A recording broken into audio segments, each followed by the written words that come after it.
I'm addressing the challenge of red tide toxicity. This is a phenomenon that turns shellfish poisonous to humans, and there are no ways of detecting if shellfish is toxic or not before someone eats it. There's around 100,000 deaths because of red tide poisoning every year. That's on one hand.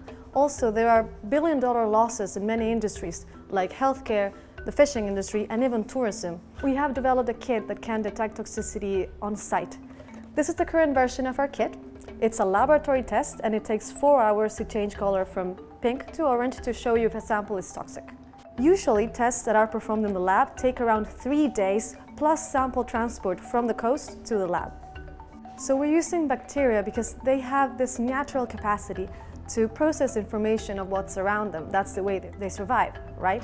They can naturally know what's happening and they change their behavior. So it's like a computer without a software and without a screen. We can program them by giving them a certain DNA, and then we can give them a screen, for example, a color change, to communicate with a user. And that's how we make a biological computer.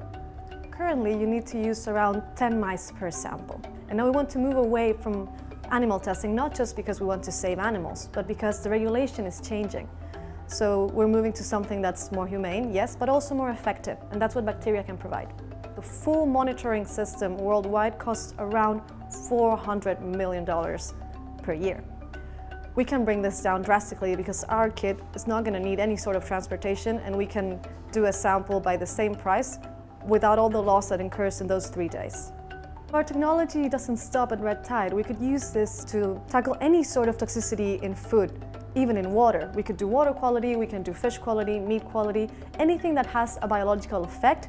Theoretically, we can catch it.